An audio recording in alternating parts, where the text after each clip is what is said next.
Bien, bonjour à tous et à toutes. Merci d'être présents et présents pour ce nouveau Next is Different webinar qu'on a lancé pendant cette période atypique de crise du Covid-19. On a voulu aujourd'hui traiter un sujet pas si simple, ça reste encore plus compliqué, toujours compliqué. Mieux intégrer le juridique et la compliance à la stratégie et à la prise de décision de l'entreprise.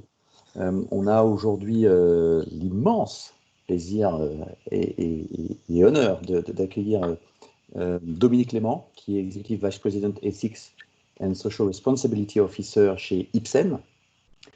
Ipsen, dont on attend beaucoup, comme en ce moment, beaucoup de labos pharmaceutiques sont devenus des stars, alors que normalement l'image est plutôt négative. Aujourd'hui, l'image est très, très, très positive de l'ensemble des labos. On verra si ça dure. Et puis Éric Jean Garcia, qui est professeur affilié à Sciences Po, intervient, comme tout le monde le sait, à Executive Education, en charge notamment de l'exécutif programme de leadership, si je ne me trompe pas, et puis surtout ce que beaucoup d'entre vous connaissent très probablement, l'Executive Master General Counsel, qui est réalisé à Sciences Po, en partenariat avec l'école de droit de Sciences Po et le Cercle Montesquieu. Alors, on va essayer, comme la dernière fois, à la fois d'échanger, toujours les petites règles, c'est-à-dire coupez tous votre micro. Vous avez en bas, au milieu, la petite barre qui vous permet d'afficher la conversation et donc de pouvoir poser des questions par écrit. Si vous avez besoin de prendre la parole, indiquez-le, comme ça je vous donnerai la parole au fur et à mesure. Il faut qu'on ait une communication que j'appelle talkie-walkie, c'est quand quelqu'un parle, les autres se taisent, et quand quelqu'un veut prendre la parole, il la demande. Ce qui fait que c'est une petite discipline que je vous remercie d'avoir. Et puis on va démarrer très très vite. J'aime bien démarrer de temps en temps avec une citation. J'ai trouvé celle de Pierre de Coubertin qui me paraît pas mal. Je sais qu'Éric Jean en a d'autres dans sa besace. Chaque difficulté rencontrée doit être l'occasion d'un nouveau progrès. Alors on va voir quel nouveau progrès. Et on va essayer d'organiser ces discussions, une fois encore, interactives si vous le souhaitez. Posez les questions, intervenez à travers le chat. Suivant trois différentes modalités. Alors, si je fais très très simple, on va aller sur le pourquoi, le comment et le quoi.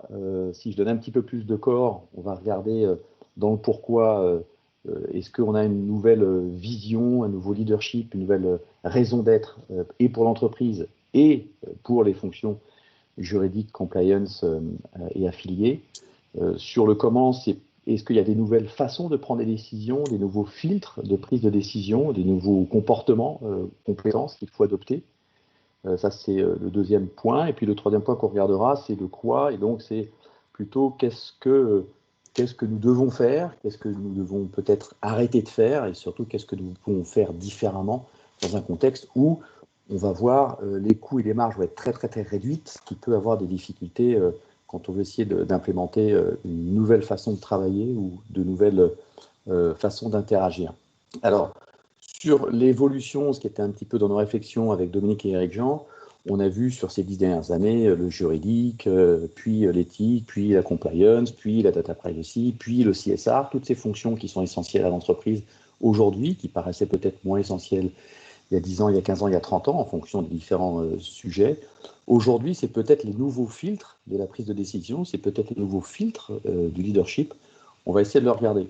Alors, ce que je voulais essayer de voir, et peut-être démarrer avec Dominique, c'est sur le sujet justement vision, leadership, est-ce qu'aujourd'hui, ça donne une opportunité, je vais quand même prendre ce mot, une opportunité de revoir justement ces filtres de décision et ces filtres qui permettent de prendre des décisions différentes parce qu'on va essayer d'adopter justement tout ce qui est CSR, éthique, compliance. Dominique? Merci Olivier. Bonjour à tous et bonjour à mon partenaire en crime aujourd'hui, Éric Jean. Personnellement, d'abord, ce que je voulais vous dire, c'est que, non pas au fronton, parce que j'ai pas de fronton, mais à la porte d'entrée de ma maison est écrit Carpe Diem, et c'est vraiment mon principe de vie à la fois professionnel et personnel. Donc, même dans un temps de crise, n'oubliez pas ça. Moi, ce que je voulais dire, c'est que Olivier et vous tous, moi, ça touche un sujet qui me titille depuis longtemps, c'est-à-dire qu'en réfléchissant sur les organisations et en particulier en ayant exercé longtemps des fonctions juridiques et maintenant longtemps des fonctions éthiques et compliance et maintenant responsabilité sociale, je me suis rendu compte que dans les organisations, et je ne parle pas que de nos fonctions, dans les organisations, on passe énormément de temps dans le quoi et le comment, et que on passe très peu de temps dans le pourquoi, comme si on partait du principe que le fait qu'une entreprise existe déjà faisait partie du pourquoi et du sens. Et dans une industrie comme l'industrie de la santé, par exemple, ben on part du principe aussi que le pourquoi il est évident, on est là pour des patients. Donc du coup, c'est comme si on n'avait pas besoin de passer beaucoup de temps. Ça, c'est mon premier constat. Et j'ai toujours constaté que ceci nous a menés dans des espaces extrêmement étroits et que c'était fort dommage parce que du coup, ça nous empêchait d'être des porteurs d'opportunités et de sens. Le deuxième constat que j'ai fait, c'est que nos fonctions, mais c'est vrai aussi d'une manière différente des fonctions dites support, qui est un mot que j'exècre, parce que je ne vois pas en quoi on support. On est dans une entreprise et on doit apporter de la valeur, quelle que soit la fonction que l'on exerce. Donc, on n'est pas plus support que qui que ce soit. On fait partie d'une organisation. Mais dans ces fonctions-là, c'est comme si on se retranchait toujours derrière l'expertise. Et donc, l'expertise nous donnait encore plus de raisons d'aller vers le quoi et le comment. Et que donc, que par cette expertise, on n'avait pas à se poser la question du pourquoi. Et on le verra au cours de ce webinaire, c'est vraiment fort dommage. Et je pense qu'aujourd'hui, la crise du Covid nous amène à deux choses. C'est que ça booste le fait de devoir changer. On doit changer pour la crise et pendant la crise, mais on va devoir changer après la crise car les choses ne vont pas exactement redevenir les mêmes. Alors, il ne faut pas se leurrer, il y a des choses les curseurs vont revenir à certains endroits, mais je pense que les éléments non financiers d'une entreprise prennent singulièrement encore plus de valeur. Voilà si je peux résumer cette introduction. Merci Dominique. Éric Jean, sur l'introduction justement de cette évolution Covid, post-Covid. Si je savais ce qui va se passer. Ce que dit Dominique, et j'en profite pour remercier évidemment Olivier pour l'organisation et mon partenaire Dominique et tous ceux qui sont connectés. Sur ce que dit Dominique, effectivement, il y a la question de la raison d'être a été posée d'ailleurs il y a quelque temps en France de façon prégnante avec la loi Pacte, où il y a une intention de modifier le code civil. Donc, la finalité du profit, dans les esprits en tous les cas, est de moins en moins prégnante. Pour autant, dans les prises de décision, elle reste un élément décisif. Voilà, la question que je me pose, c'est je me demande jusqu'où les questions de raison d'être ne sont pas des questions de riches, d'entreprises qui ont les moyens de se poser la question. Je vous dis ça parce que, comme j'ai la chance de me promener dans pas mal de secteurs d'activité, il y a des secteurs d'activité, de façon un peu caricaturale, où on dit on compte les photocopies. On a du mal à joindre les deux bouts, et peut-être que cette crise, d'ailleurs, va révéler la fragilité de certaines organisations ou de leur business model. Et donc, quand les dirigeants de ces entreprises-là entendent parler de raison d'être, ils ont l'impression qu'il y a deux mondes. Il y a ceux qui ont les moyens de se les poser, et puis il y a les autres qui subissent, en fait, et qui survivent dans un monde cruel où la concurrence est, dans certains secteurs, féroce. Voilà, donc, pour autant, il y a une vraie question de fond qui a été posée il y a quelques années par un certain nombre de chercheurs qui s'appelle la fameuse triple bottom line. La triple bottom line, c'est l'équilibre entre le financier, le social et l'écologique. Donc, c'est un sujet qui est pas nouveau, en fait, en recherche. Le problème que l'on a, c'est comment mesurer, si on sait mesurer la performance financière avec des règles quasiment communes à travers la planète, c'est beaucoup plus difficile quand on parle de social et quand on parle d'écologie. On a un vrai problème d'instruments sur des sujets qui sont beaucoup moins objectifs. L'écologie et encore plus le social, ce ne sont pas des sujets qui s'objectivent facilement. Donc, on a un problème, c'est qu'on n'a pas la comptabilité qui va avec le souhait de progresser sur ces domaines. On peut progresser sur la marge EBITDA parce qu'on a des éléments de calcul et de comparaison. Sur le plan social, alors il y a des agences de notation qui existent. Nicole Notin en dirige une. Donc il y a des propositions qui sont faites. Il y a des marqueurs par les investisseurs, des sociétés d'investissement qui mettent en place des grilles et des critères. Mais tout ça, ce sont des initiatives qui avancent en ordre dispersé, à la différence de la finance qui, elle, avance en ordre convergent. D'accord, c'est intéressant ce que tu dis, Éric Jean. J'allais dire comme toujours, sur le fait de ne pas avoir les moyens, peut-être qu'au contraire, et nous on le voit en travaillant avec un grand nombre d'entreprises aujourd'hui sur la réflexion de planification stratégique, peut-être que c'est encore plus aujourd'hui qu'on n'a pas les moyens la raison d'être, nous ce qu'on avait plutôt la vision et la mission, soit des entreprises, soit des fonctions, juridiques, compliance pour rester aussi sur nos domaines, qui va permettre d'avoir un vrai arbitrage. C'est pas à toi que je vais apprendre que la stratégie, c'est surtout un moyen de dire non à ce qu'on ne doit pas faire pour se focaliser sur ce qu'on doit faire. Comment est-ce que sur la vision, la mission des sujets compliance, éthique et CSR, comment, Dominique, si tu peux nous en dire un mot chez Ipsen, comment ça fonctionne? Et puis, comme tu travailles et tu as été la présidente, tu étais la présidente d'honneur de l'association Ethics, qui regroupe les compliance officers du monde entier dans le domaine de la santé. Il y a peut-être des sujets que tu veux partager avec nous sur comment est-ce qu'on applique, comment est-ce qu'on fait appliquer ou comment est-ce qu'on fait évoluer la stratégie de l'entreprise grâce à une vision éthique et compliance.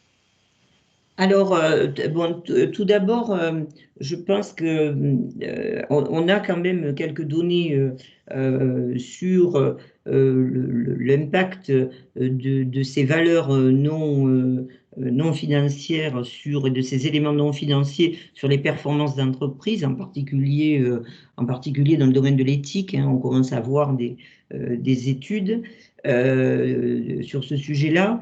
Alors, comment on fait? D'abord, il n'y a pas de recette miracle, ce n'est pas facile, mais ça dépend aussi de la qualité des dirigeants. Et quand je dis des dirigeants, cela va du board et de l'équipe de direction, parce que si on n'a pas déjà une bonne adéquation entre le board et l'équipe de direction, eh bien, et qu'on n'est pas tout à fait clair là-dessus, c'est pas la même chose. Le deuxième point, c'est que je pense que ça n'est pas que les fonctions comme les nôtres. Je pense que toutes les fonctions doivent se poser la question de leur positionnement dans la vision de l'entreprise. Et donc, nous, ce que l'on a fait à la fois chez Ipsen, mais ce que l'on a fait chez Ethic, d'ailleurs, en tant qu'association, c'est qu'on s'est très tôt posé et on a travaillé volontairement sur quelle est notre vision et quelle est notre mission en tant que fonction, en tant que groupe éthique et compliance, et puis maintenant chez Ipsen, Social Responsibility. Parce que moi, ce que j'observe, c'est que souvent, j'entends les directeurs juridiques ou les directeurs éthique et compliance dire « parce que j'exerce cette fonction, je dois m'asseoir dans un comité de direction ». Et là, je pense que c'est la première erreur que l'on fait, parce que si on a une vision qui n'est pas du tout stratégique, qui n'est pas du tout alignée vers ce que l'entreprise a comme ambition, à la fois en interne et en externe, eh bien, on ne peut pas prétendre aller s'asseoir dans un comité de direction parce que de toute façon, on ne va jamais avoir un apport stratégique puisqu'on n'a même pas une vision stratégique sur sa propre fonction. Et ce n'est pas si facile que ça de se poser la question de quelle est sa vision. Moi, je me souviens quand Olivier, tu connais le sujet, quand on a travaillé en interne et j'ai travaillé avec l'ensemble de mon équipe, la première réaction que j'ai eue, et en particulier par mes plus juniors, ça a été de dire, mais elle nous emmène où? Elle est un peu, on la connaît un peu enthousiaste, elle doit avoir un moment de folie. Et en réalité, maintenant, 2 ans après, ils se rendent compte que c'est exactement là où je les ai emmenés. Parce que, en fait, on ne peut aller nulle part si on ne sait pas où on veut aller. Donc, il ne faut pas hésiter. Et il ne faut pas hésiter à valider cette vision avec nos interlocuteurs internes et externes aussi, parce que sinon, on ne fera pas bouger les choses. Et donc, pour moi, j'ai un grand alignement, un très grand alignement là-dessus, qui m'a permis, effectivement, de bénéficier d'une relation au sein de l'entreprise qui, évidemment, on va tous dans la même direction. Et le deuxième point qui a été fait aussi chez Ipsen il y a 2 ans et demi, c'est que nous avons travaillé sur les valeurs et comportements de l'entreprise, mais pas d'une façon prêche ou blabla, d'une façon extrêmement pragmatique. Et on s'est tous alignés, toutes les fonctions, tous les rôles, dans ce même mouvement qu'on appelle One Ipsen Way of Being, qui est une seule façon d'aller, mais qui va aussi vers un résultat économique. Une entreprise, nous ne sommes pas on n'est pas dans la philanthropie, on a un résultat économique. L'économique n'est pas mal. Il n'y a pas des fonctions qui ne feraient pas d'économique et des fonctions qui feraient de l'économique. Il faut aussi être à l'aise avec cela. Et ça, pour moi, ça demande à parler ensemble, mais ça demande aussi de ne pas faire notre vision et notre mission tout seul dans notre coin. Justement, j'allais te poser la question, mais comment tu as embarqué les fonctions 6-8, comme on les appelle? Donc, on sait que tu es au COMEX d'Ipsen, mais comment est-ce que tu as pu embarquer le CEO, le CFO et toutes les fonctions du COMEX Alors, RN-1? ce que je voudrais expliquer, c'est que quand j'ai rejoint Ipsen, je reportais au CEO. Au départ, je n'étais pas au comité de direction. Et non pas que, je veux dire, il ne considérait pas la fonction, ça ne me gênait pas dans mon fonctionnement, mais ça me faisait faire une multiplication d'interactions. Et en fait, ce qui a fait que la décision a été prise dans l'entreprise d'amener la fonction au COMEX, c'est par le type d'interaction que j'ai eu déjà avec le CEO, mais aussi avec mes collègues et avec le board. Et donc ça, c'est important aussi de dire, en tant que personne, mais le département a été considéré comme suffisamment apporteur de valeurs et de valeurs stratégiques pour pouvoir s'asseoir là. Ça, c'est le premier volet. Comment ça s'est passé ?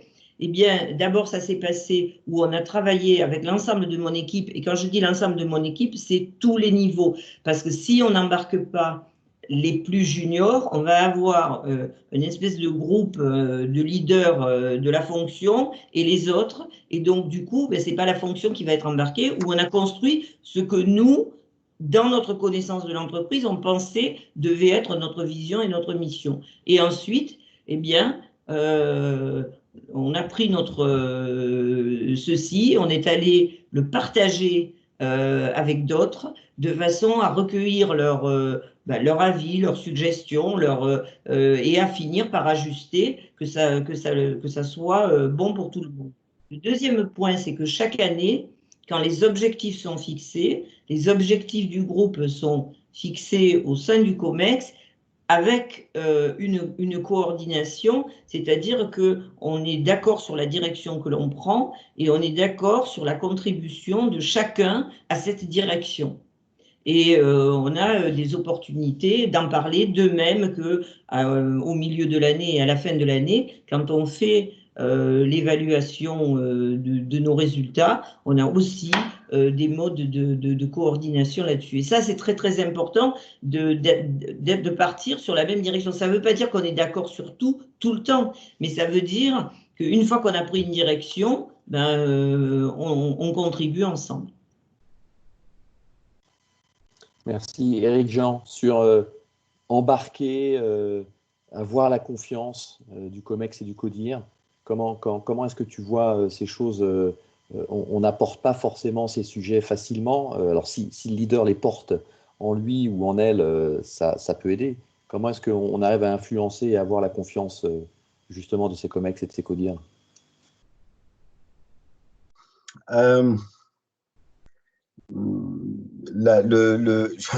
Je dirais, on pourrait prendre cette question sous différents angles, hein. Mais un angle pour le prendre, ce serait de partir du dirigeant. Il y a quand même beaucoup de choses qui dépendent de la nature, de la personnalité du dirigeant et de ses pouvoirs réels et sérieux, car le titre de directeur général, par exemple, revêt une multitude de pouvoirs différents selon les organisations. On peut être directeur général avec beaucoup de pouvoir, on peut être directeur général avec beaucoup moins de pouvoir. Donc, ça, c'est un premier point. Je dis souvent que savoir s'entourer est un acte de leadership. Donc, il y a un vrai sujet pour le dirigeant de choisir les personnes avec lesquelles il va travailler en proximité. Et je dirais que ça doit aussi refléter la culture de l'écosystème de l'entreprise. J'utilise à dessein le terme d'écosystème, ce qui rend difficile les généralités et qui nécessite de rentrer dans la matière sociale, historique, la matière marketing, la matière financière, juridique de l'entreprise, de son secteur, de ses spécificités. Ça détermine beaucoup de choses. Par exemple, dans l'importance du juridique dans la pharmacie, pour plein de raisons, on ne va pas détailler ici, explique pourquoi dans la plupart des grands laboratoires pharmaceutiques, la direction juridique est au COMEX.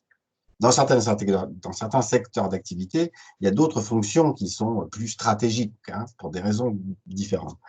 Donc, ça, c'est un premier point. Ensuite, la question de la confiance, la confiance, ça se construit. La confiance ne se décrète pas, il n'y a pas d'injonction à la confiance, hein. On voit tout de suite le ridicule d'une réunion d'un nouveau directeur général qui arriverait et qui dirait à son COMEX, bon, à partir de maintenant, on se fait tous confiance, d'accord? On sent que ça ne va pas bien marcher comme ça. Donc, la confiance, c'est comme l'amour, il faut des preuves de confiance et pas simplement de l'énoncer. Donc, les preuves de confiance, elles se construisent là aussi autour de la particularité des individus qui constituent le COMEX. Leur parcours, leur expérience, leurs envies personnelles, leurs intérêts personnels. Dans beaucoup d'entreprises, derrière des discours de façade, il y a des guerres de territoire, de tribus, des gens qui parlent un langage entre eux. Et la difficulté, évidemment, c'est de faire j'ai envie de dire, non pas collaborer au sens militaire du terme, mais coopérer au sens d'accepter la confrontation des divergences de vues.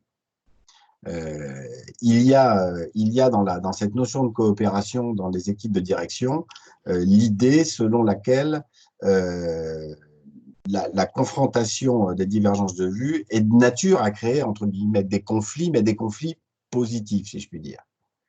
Je crois que c'est Jack Welch, quand il avait pris la tête de General Electric, Jack Welch ayant un PhD de chimie, si je ne dis pas de bêtises, quand il avait vu que la plupart des gens du COMEX avaient tous fait les mêmes études, le même niveau de diplôme, ils avaient tous des MBA à 90%, il a annoncé que le prochain COMEX, la moitié des gens qui seront là ne seront plus là, parce que quand il n'y a que des MBA autour d'une table, il n'y a qu'un cerveau qui pense.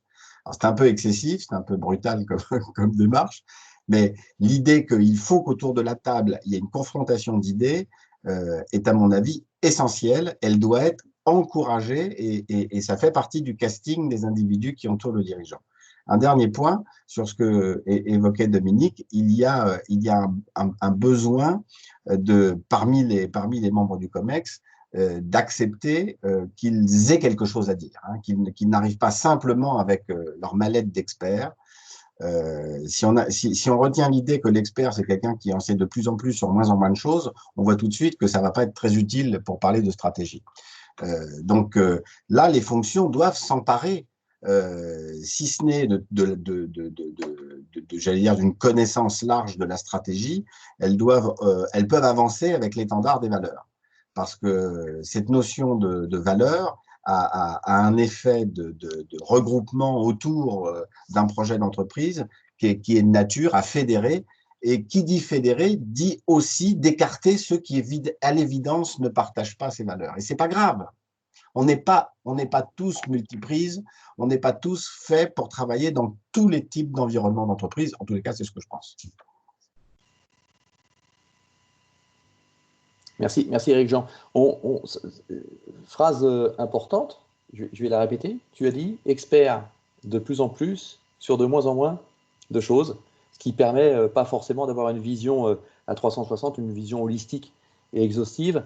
Je vais rebondir, comme on dit, sur la question de Claire dans le chat, directement pour Dominique, qui est sur cette évolution que l'on souhaite tous, c'est une évolution de passer d'une compliance, qui est une compliance, on va dire, historique, qui était dans du check the box, j'espère qu'elle n'existe plus ou quasiment plus, et d'aller sur une compliance qui est plutôt encore orientée sur des procédures. Puis comme nous on essaie de dire souvent chez les One, c'est comment on passe de la procédure à la culture, sachant que la culture est 1000 fois plus efficace que la procédure. Claire nous dit comment est-ce qu'on va pouvoir faire en sorte qu'on va respecter les procédures, les process, et comment ils s'inscrivent dans l'évolution de la culture. Dominique. Oui. Et après, on reviendra sur les sujets justement de compétences et d'expertise. Ça, je pense que c'est, et j'espère que c'est ce que cette crise va nous amener comme question. Parce que personnellement, et là vraiment je ne reflète que mon avis personnel, personnellement, ça fait bien longtemps que je ne crois pas à l'efficacité des programmes de compliance et de leur monitoring basés sur des modes transactionnels, tick the box,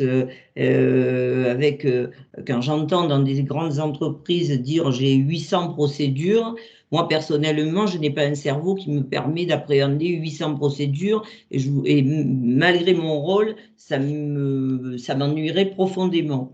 Donc je pense que déjà les programmes qui sont comme ça, eh bien la crise montre que on a beaucoup de compliance officers qui aujourd'hui passent leur temps en réunion à regarder dans quelle procédure ils vont devoir faire des exceptions.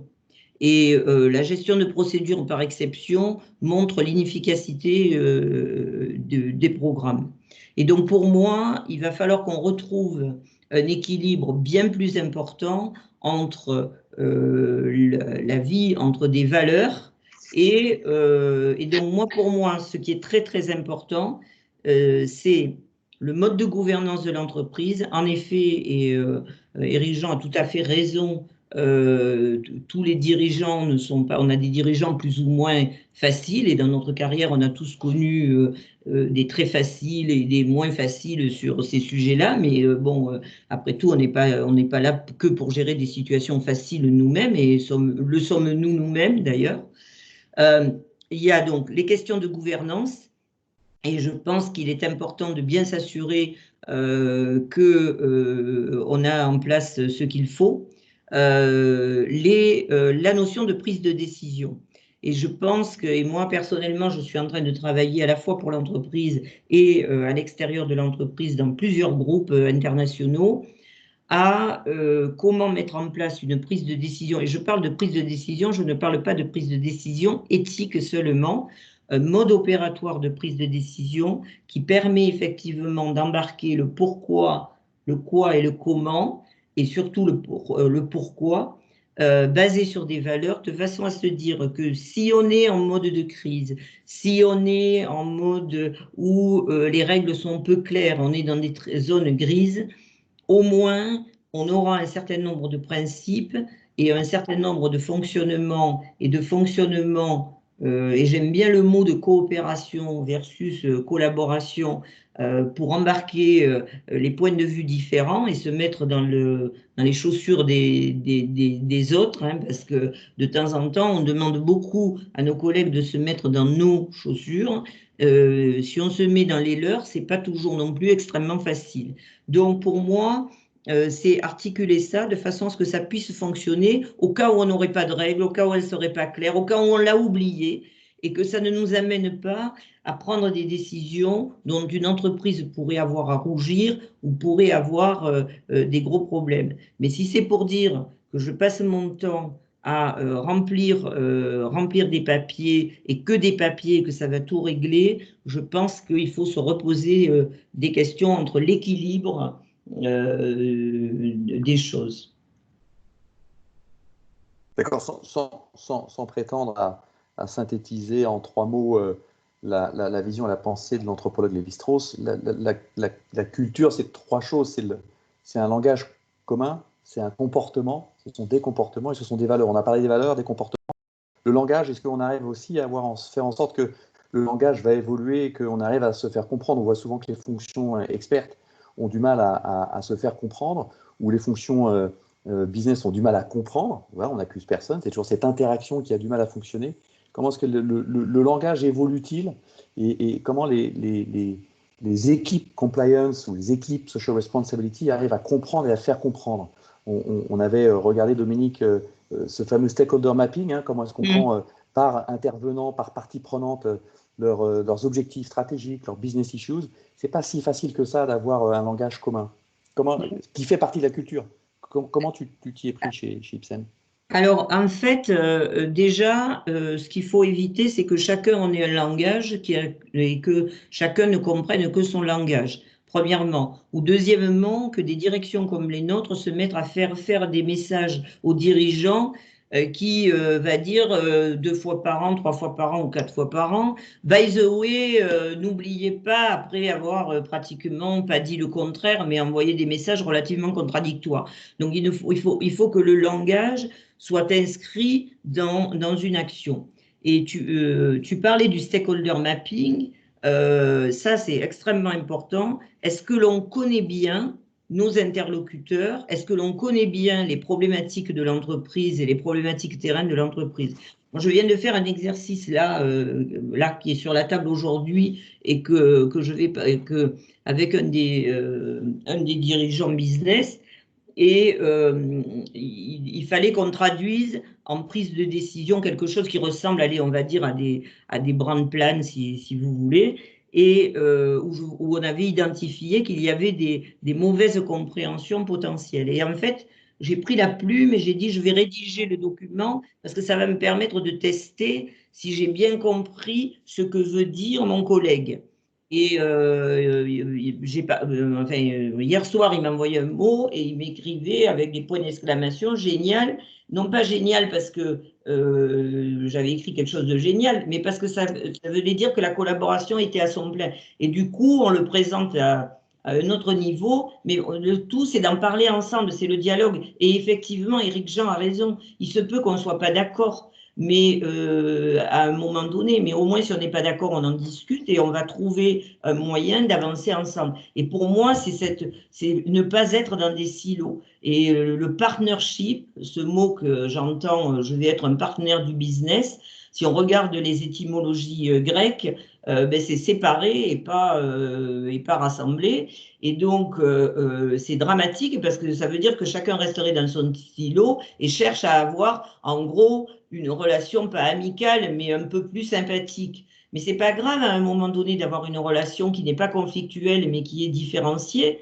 Et Éric Jean parlait en fait, de la diversité et de l'inclusion de profils différents. Parce qu'en effet, si on a que des superstars dans des équipes ou des superstars à la direction, les superstars vont tous vouloir être des superstars et on ne va pas finalement avoir une dynamique d'aller ensemble vers quelque chose où c'est tout le monde qui va être superstar grâce à l'action des autres, quoi. Oui, peut-être dans le prolongement de ce que tu viens de dire, Dominique, et toujours sur ces sujets d'évolution, de changement de comportement. Dans notre réunion de préparation, Éric Jean, tu as dit, attention, ce que j'ai noté.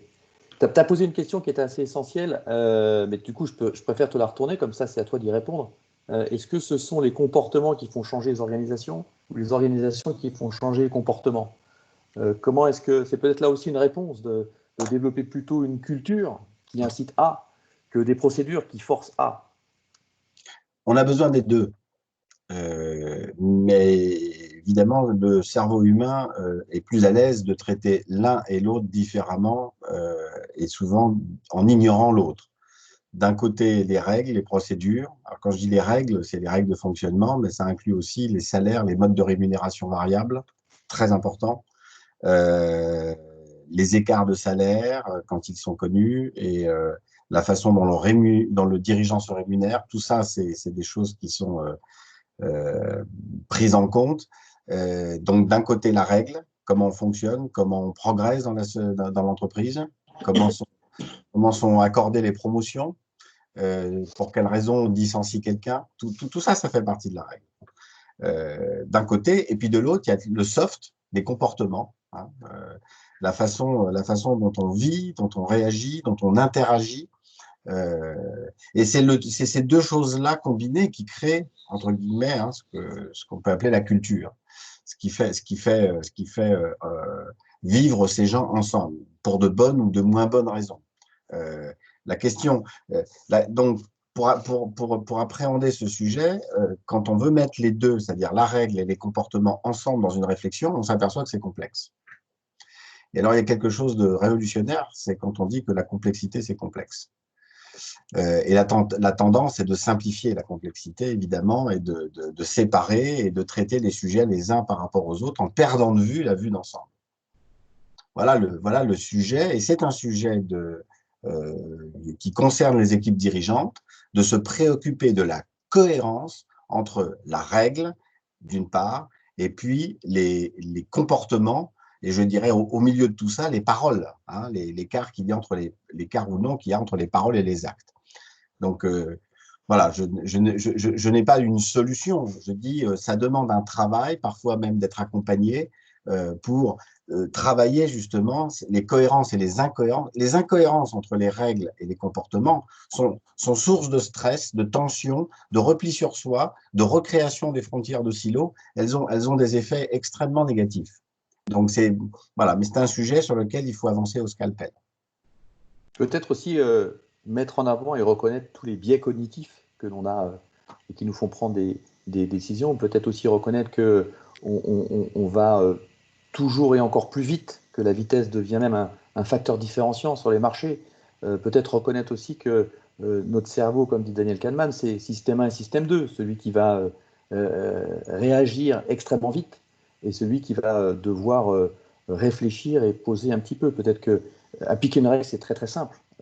Et donc, on n'a pas besoin de réfléchir. Alors que challenger une règle ou challenger, ce que j'aime bien chez Desbois dire, c'est qu'il faut challenger et sortir de ce paradigme du copier-coller qui souvent, en fait, nous amène à une réflexion de un peu plus ou un peu moins. On fait comme l'année dernière avec plus 3%. Alors en ce moment, c'est plutôt comme l'année dernière avec moins 20 ou moins 30%. Mais ça ne dit pas comment est-ce qu'on peut travailler différemment et revisiter complètement sa façon de travailler.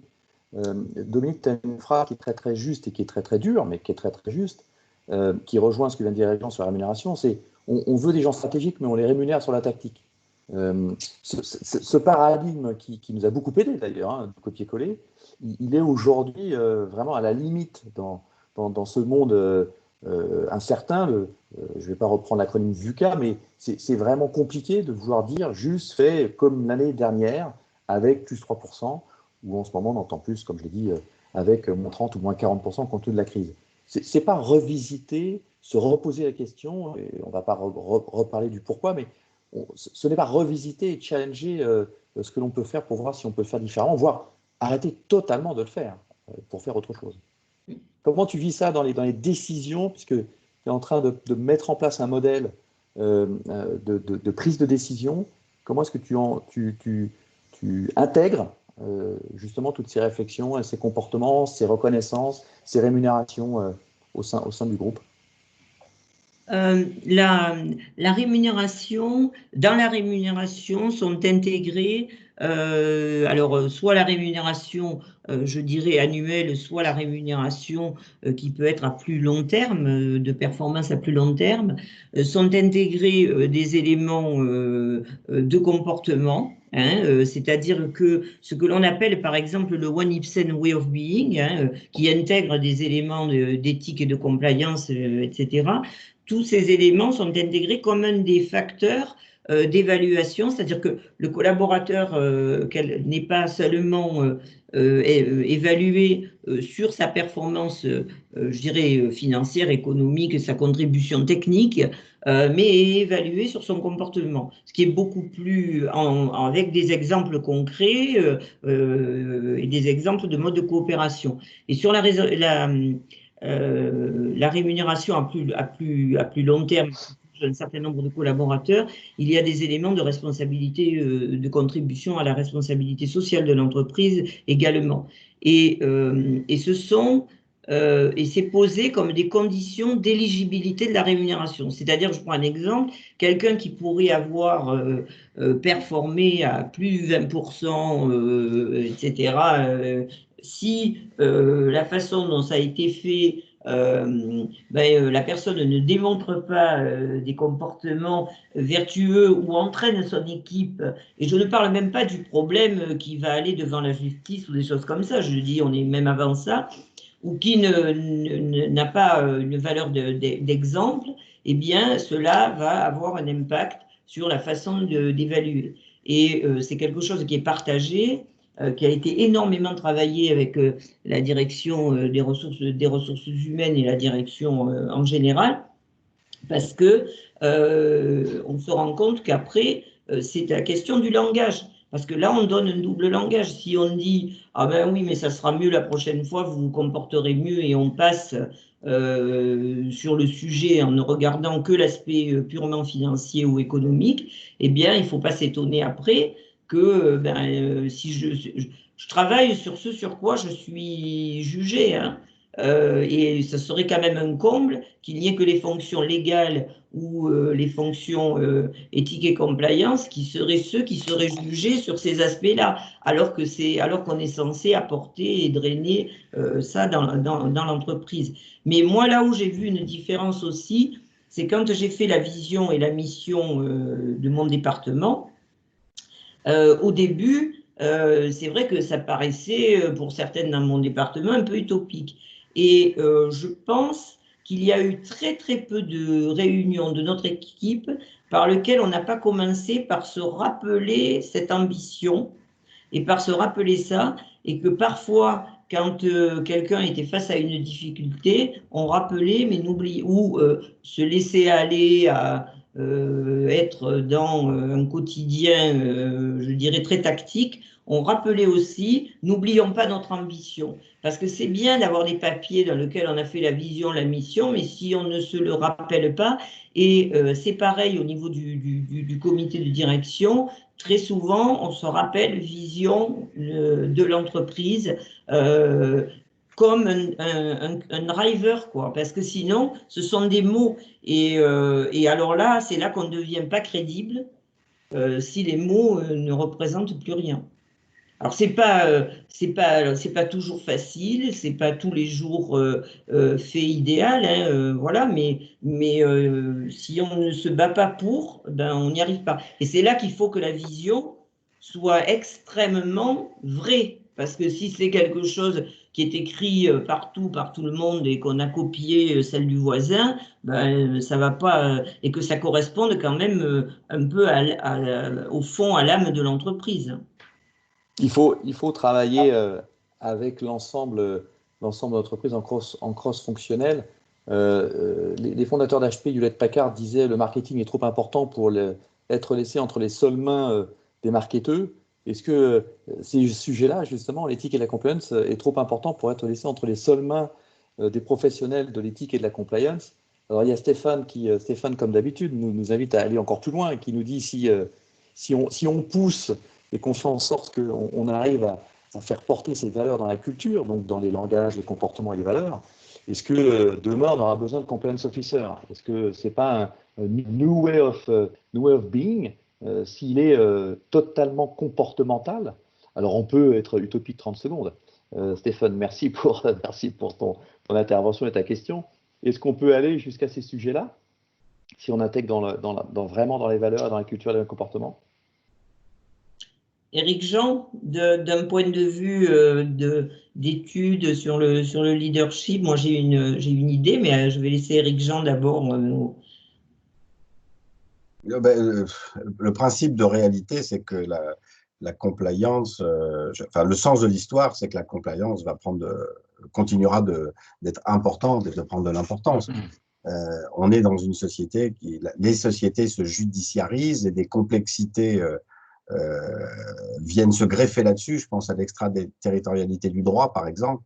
On a des phénomènes liés à la mondialisation et à la concurrence que se font les nations.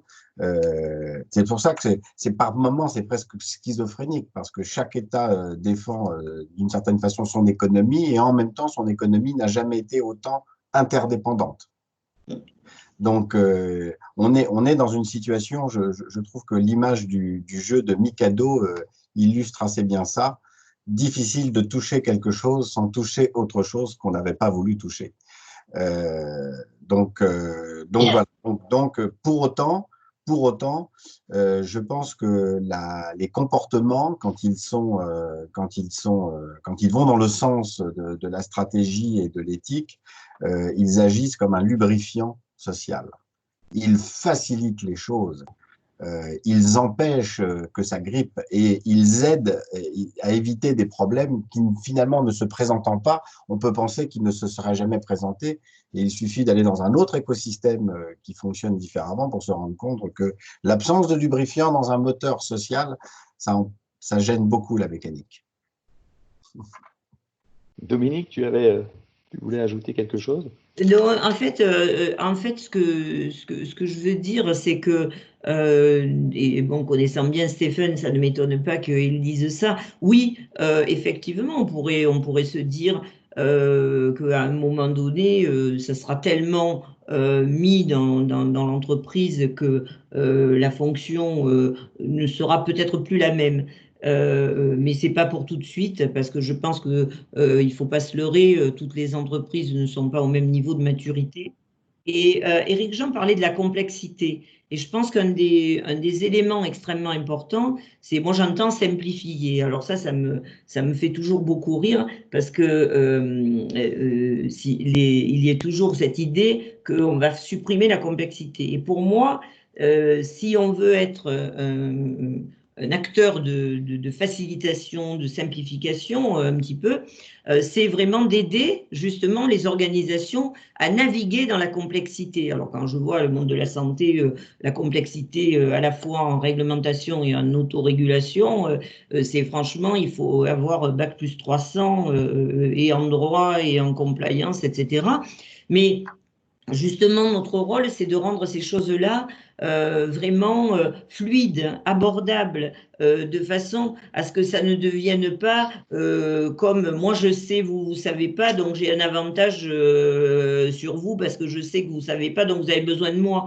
Ça, c'est alors vraiment, pour moi, c'est justement permettre à tout le monde de faire en gros de la prose sans le savoir et de faire de la compliance sans le savoir et sans presque s'en rendre compte, que ça devienne effectivement l'huile dans le rouage. Et ça, c'est difficile parce que ça veut dire qu'il faut connaître sa technique. Mais quand on la fait passer, il faut que ça ait l'air moins technique que ça n'y paraît. Mais comme un très très bon juriste, quand j'étais directeur juridique, j'avais pour objet de dire on va se parler entre personnes qui se comprennent, parce qu'on peut tous parler un jargon que l'autre ne comprend pas. Et ça, je trouve que ça n'est pas respectueux.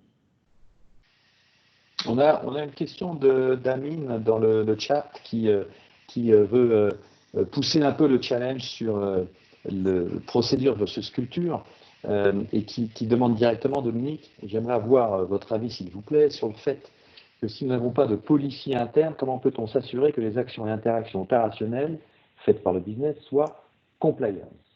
Alors, je n'ai pas dit, entendons-nous bien, je n'ai pas dit qu'il n'y avait pas de policiers et procédures. Ce n'est pas ce que je dis, parce qu'il y a un corps de policiers et de procédures adéquats, de façon à pouvoir répondre déjà, si on est dans un business international, aux normes internationales et de pouvoir les contrôler. Ce que j'ai dit, c'est que dans un secteur comme les nôtres, par exemple, j'ai vu des organisations dans lesquelles il y a une procédure pour les repas, une procédure pour les hôtels, une procédure pour les... C'est-à-dire qu'en gros, on a tellement découpé les choses que on a infantilisé complètement des organisations. Donc, il faut avoir un bon corps de procédure, mais pas surprocédurer. De même que si vous regardez les réglementations, les gouvernements sont allés bien trop loin, en particulier en France. Dès qu'il y a un problème, on sort une réglementation qui est de moins en moins bien écrite. Moi, j'ai eu la chance d'être éduquée encore à un moment donné où le droit était extrêmement bien rédigé. Aujourd'hui, je suis atterrée de voir comment la règle de droit est rédigée et quand on lui assigne en plus des sanctions pénales. L'application stricte du droit pénal, je pense qu'il y a une belle thèse à faire là-dessus. Il y a longtemps que ceci a volé un éclat. Donc pour moi, c'est vraiment donner un mode opératoire qui à la fois est sûr sur l'extérieur, mais avoir 500 ou 600 procédures. J'ai quelqu'un, un de mes collègues, quelqu'un que j'aime beaucoup dans notre monde de compliance, qui a quitté sa dernière entreprise. 10 jours avant, il me disait ma mission pour l'année à venir, c'est de passer de 500 procédures à 200. Et j'avais répondu cette personne, personnellement, si ma mission c'était ça, je pense que je me suicide parce que je ne vois pas très bien quelle valeur je pourrais apporter. Donc voilà, c'est boutade à part. Mais il y a bien sûr qu'il faut garder des procédures. Je n'ai pas 0 procédure chez moi. Merci Dominique. Éric Jean, on a aussi dans la préparation discuté justement d'influer, d'influencer les C-suites, comme on disait tout à l'heure. Et il y a un point que tu as abordé qui était qu'il fallait qu'on sorte du transactionnel dans nos relations avec l'autre au sein de l'entreprise, qui était toujours une sorte de négociation. Si je cède là, tu céderas pas le coup d'après. J'ai cédé avant, donc maintenant c'est à moi. Comment est-ce que, ce qui est un autre paradigme, j'ai parlé du paradigme du copier-coller, qui était quand même très destructeur de valeur. Là, c'est un autre paradigme du transactionnel dans la relation entre les individus. Comment tu vois ce changement et cette évolution? Comment on doit en sortir quand on est face à quelqu'un qui nous dit « Attends, j'ai cédé la dernière fois, donc ce coup-ci, je ne cède pas ». Eh bien, c'est un vrai sujet. C'est là où le choix des collaborateurs est essentiel, parce que l'éducation, ça commence dès la naissance. Et malheureusement, c'est très difficile de rattraper. Je ne veux pas rentrer dans la psychanalyse de comptoir, hein, mais l'individu, l'homme, la femme, l'humain est quelque chose d'éminemment complexe. Et les réflexes de protéger ses intérêts sont chez certaines personnes ancrés très profondément en eux. Et certains feraient même des parallèles avec le monde animal en disant c'est quasiment une notion une espèce de réflexe de survie, de défense, sa tribu et son territoire, hein, ce que j'évoquais tout à l'heure. Sa tribu, c'est le fait d'être un compliance officer, par exemple. On est la tribu des compliance officers. Et le territoire, c'est celui que j'ai déjà gagné dans l'entreprise et puis que je cherche naturellement à augmenter. Et toutes les fonctions ont ce tropisme. Les marketeurs, on peut parler d'ethnocentrisme fonctionnel, où chaque fonction a le sentiment qu'elle est essentielle à l'entreprise. Et quand les fonctions se rencontrent autour d'une table, eh bien, on a un effet de testostérone, j'aurais envie de dire, où voilà, les territoires sont mis face à face et les Jeux Olympiques sont une belle métaphore. Voilà, l'important, c'est de participer, mais enfin, c'est quand même pas mal de gagner le combat. Donc, gardons, voilà. Donc, voilà. Comment sortir de ça? Je pense que c'est, enfin, très sincèrement, je pense que c'est la qualité des individus qui détermine la nature des relations. C'est Cornelius Castoriadis qui disait, si on trouvait, alors il le faisait à l'échelle d'un pays, mais je vais paraphraser à l'échelle d'une organisation, si on trouvait un modèle d'organisation idéal, imaginons un instant, idéal, tout fonctionne parfaitement, que le simple fait de mettre des humains pour le faire fonctionner, le système dysfonctionnerait. D'accord. Donc, il y a dans la nature humaine, alors, c'est aussi la magie de la chose, c'est qu'il y aura des surprises dans les deux sens. Mais pour limiter les effets pernicieux des rapports humains individualistes, tribus, territoires, la seule chose que je vois transcender ça, c'est pas toujours plus de règles pour essayer de compenser et de mettre de l'intelligence artificielle pour essayer de monitorer la nature, la complexité de la nature humaine. Non, c'est, je pense, l'éducation, c'est vraiment un sujet central. C'est pour ça que, à l'échelle d'un pays, ce que l'on met dans l'éducation, je suis par exemple assez critique, je peux le dire sans difficulté, sur le fait qu'on a un système éducatif en France qui travaille très peu la coopération. Combien de notes collectives on a en arrivant au bac pendant toute sa scolarité? Si peu. Et puis on arrive à l'entreprise et on dit quoi? Il faut jouer collectif. Ça peut être un choc pour certaines personnes. Donc il y a un vrai sujet autour de ça, me semble-t-il, mais je vois l'heure qui tourne, je me tais. Oui, on doit terminer, il nous reste 60 secondes. Peut-être justement parce que chacun parle de son fief, avec son propre langage et ses propres objectifs, et non pas pour le sens de l'entreprise et l'objectif de l'entreprise. Dominique, tu m'as souvent dit, quand je suis au COMEX, je ne suis pas Chief Ethics, Compliance and CSR, je suis Business Leader au sein du COMEX. Donc on ne m'attend pas sur uniquement les questions qui relèvent de mon expertise, on m'attend sur la valeur que je peux apporter à la stratégie. Dernier mot de la fin, puisqu'il nous reste 30 secondes, qu'on termine à l'heure. Je sais que d'autres vont avoir des conférences calls qui continuent. Moi, je pense que si vous êtes directeur compliance, directeur juridique, etc., je pense que allez voir vos collègues et demandez-leur qu'est-ce qu'ils attendent et quelle pourrait être votre contribution à la chaîne de valeur de l'entreprise et à la chaîne de décision de l'entreprise, parce que vous dites d'emblée, moi ce que je voudrais, c'est être sûr que moi-même et mon organisation, nous sommes une valeur ajoutée, et donc qu'est-ce que nous pourrions faire ensemble pour cette valeur ajoutée. Et vous verrez que vous serez surpris de souvent les résultats positifs que cela apporte. Donc n'hésitez pas à être ceux qui engagent cette conversation. Merci Dominique. Éric Jean, au-delà d'inviter tous les participants à aller absolument faire les Executive Master General Counsel de Sciences Po en partant avec le cercle Montesquieu, qu'est-ce que tu as en dernier mot de la fin? Une toute petite phrase à méditer du général de Gaulle pour faire référence à ce qu'on vient de dire sur le travail collectif, sur la coopération. De Gaulle avait cette petite phrase, il disait « L'ambition, l'aventure personnelle est une passion enfantine ». On va terminer là-dessus. Merci Dominique, merci Éric Jean, merci beaucoup à tous et à toutes. À très bientôt. Au revoir, excellente journée. Au revoir.